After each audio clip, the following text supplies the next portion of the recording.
George Lindsay, known as Goober Pyle on The Andy Griffith Show, was adored for his warm smile and quirky personality. Lindsay and Frances Bavier, who played the sweet aunt in Mayberry, had a real-life conflict that left Lindsay deeply hurt and unforgiving. This clash revealed a surprising side to their relationship and raised questions about how one event could have such a lasting impact. The Andy Griffith Show. George Lindsay was born in Fairfield, Alabama, on December 17, 1928. His parents, George Ross Lindsay, a butcher, and Alice Smith, raised him with traditional Southern values. He spent his childhood in Jasper, Alabama, with his grandparents, who instilled in him a sense of hard work and humility. In his youth, George loved sports, particularly football, and became the quarterback for his high school team at Walker County High after graduating in 1946. George attended Keir Military School in Missouri and Florence State Teachers College, majoring in physical education and biology. Initially not interested in acting, he was drawn to the stage during college plays. After graduating in 1952, George joined the U.S. Air Force and was stationed at Ree Air Force Base in Puerto Rico. His military service taught him discipline and gave him stories he would later share as a comedian. After his service, he briefly taught at Hazel Green High School in Alabama, but his dreams were bigger than a small-town life, so he moved to New York City.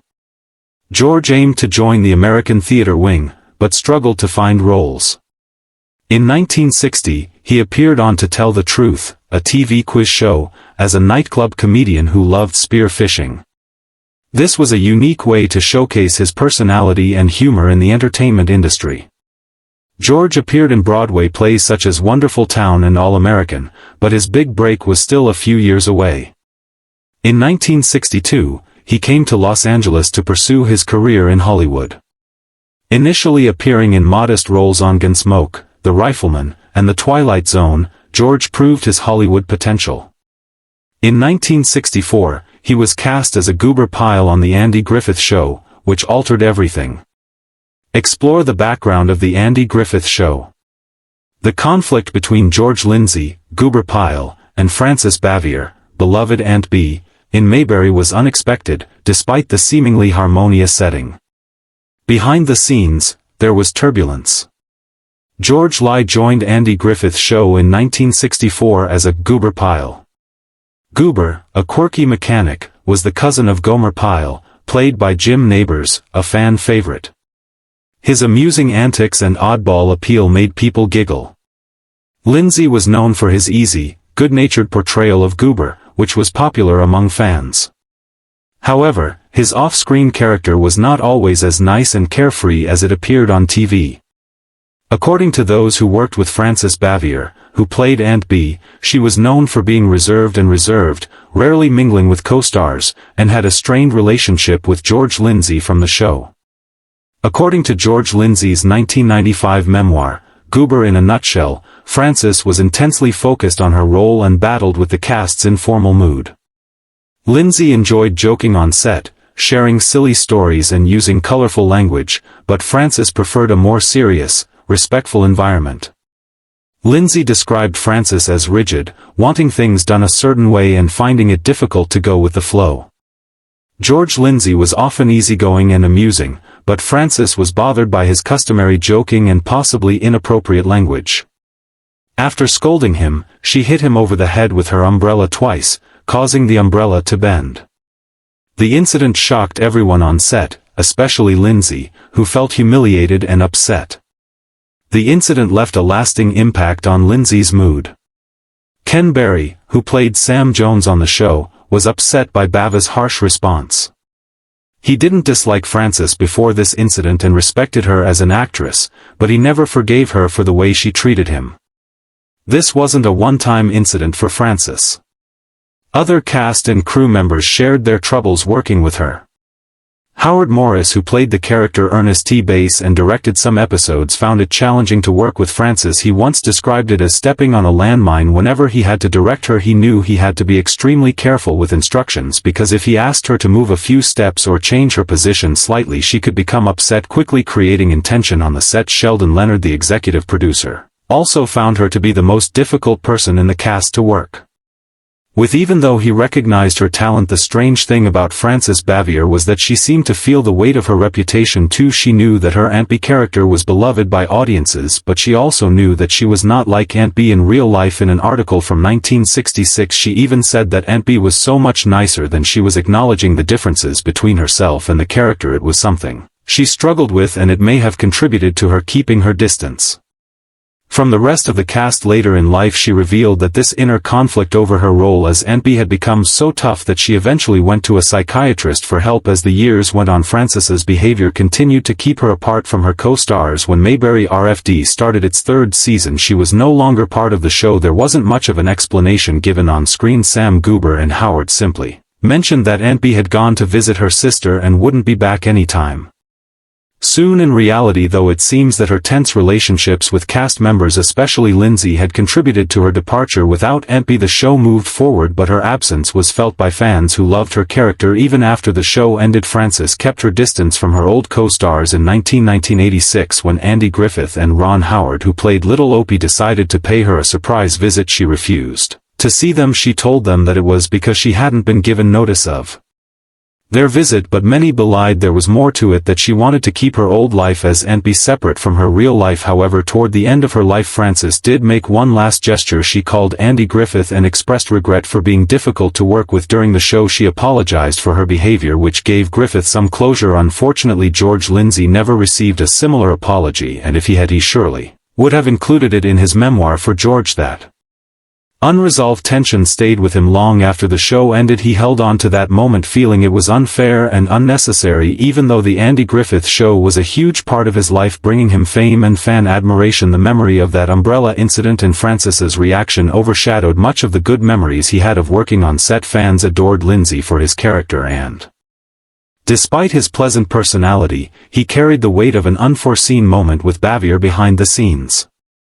Another George Lindsay story that will amaze you. He was supposedly considered for the role of Spock in Star Trek.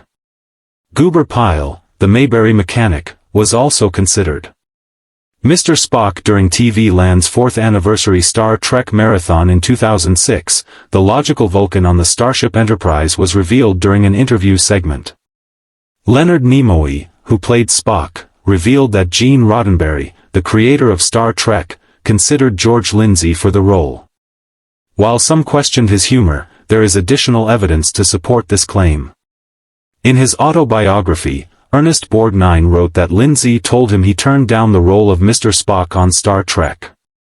Despite his goofy smile and Alabama draw, Lindsay had a full life before becoming famous as a goofball. If you're wondering how the idea even came about, it's interesting to know that the Andy Griffith Show and Star Trek shared some ties beyond their shared filming lot at 40 acres in Culver City, California. You could even spot places like Floyd's Barber Shop in the Star Trek episodes Miri and City on the Edge of Forever. But casting George Lindsay as Spock would have been an entirely different connection between the two shows. It's funny to think about what might have been. Lindsay's Goober had a knack for light-hearted goofy comedy, while Spock was known for his straight-face sharp logic and emotionless presence. Would audiences have taken to Spock if Lindsay played him? Would he have put a bit of that southern charm into the role? Maybe we would have seen Spock do a goober dance on the bridge of the Enterprise. Okay, maybe not, but the thought of Lindsay playing one of the most iconic sci-fi characters ever is wild. In the end, the role went to Leonard Nimoy, who made Spock the legendary character we all know. But for George Lindsay, the fact that he was even considered shows that he was much more than just the goofy mechanic from Mayberry. He had a range that surprised even his closest friends and fans. Just imagine if he'd chosen differently. We might remember George Lindsay in a whole new way today. But even without Spock, George's career was filled with memorable moments. After the Andy Griffith Show wrapped up, George Lindsay stayed with his character Goober in the spin-off Mayberry RFD. The show kept the small-town charm of the original series, and fans loved seeing familiar faces including Goober as they carried on the legacy of Mayberry. After Mayberry RFD ended in 1971, Lindsay continued to play characters with a mix of comedy and toughness on TV. In 1972, he played Charlie, a highwayman, in an episode of Gunsmoke's Blind Man's Bluff, and played the Dove, an escaped convict, in The Rifleman. George Lindsay proved his versatility by bringing grit and depth to roles, and Disney recognized his talent by lending his voice to cherished animated films. In The Aristocats, he played Lafayette the dog, played a vulture henchman in Robin Hood, and played a swamp mouse in The Rescuers. Although fans may not realize it, Goober brought laughter to these classic movies. George Lindsay's long-term role on Hugh perfectly matched his roots and sense of humor. From 1972 to 1992, he played Goober, a wiser, more country character that fit in with barnyard jokes and musical performances. Hugh kept George in the spotlight for 20 years, connecting him with new fans and those who remembered him from Mayberry. Joe and Lindsay Garter have 2 grandsons, although their marriage ended in divorce. George Lindsay, 83, died of heart failure in Nashville, Tennessee, and was buried at Oak Hill Cemetery in Jasper, Alabama, where his journey began. He was accompanied by Nashville businesswoman Ann Wilson until his passing on May 6, 2012. George Lindsay, in addition to acting, raised over $1 million for the Alabama Special Olympics through his Celebrity Weekend and golf tournament in Montgomery. He also raised $50,000 for the Alabama Association of Citizens and served as head coach for the Winter Games in the Minneapolis Special Olympics competition. His dedication demonstrated his dedication to giving back. In recognition of his work and connection to the University of North Alabama, he was awarded an honorary doctorate in 1992 and his hometown of Jasper named a highway after him, demonstrating his love and respect for education. In 1995, George received the Governor's Achievement Award from the Alabama Music Hall of Fame. In 1997, he received the Minnie Pearl Lifetime Achievement Award from a fellow country entertainment legend. In 2007, he received the first Icon Award from the Nashville Association of Talent Directors. Additionally, George founded the George Lindsay Film Festival at the University of No. George's life was full of surprising turns and meaningful contributions, making him known for both his humor and kindness.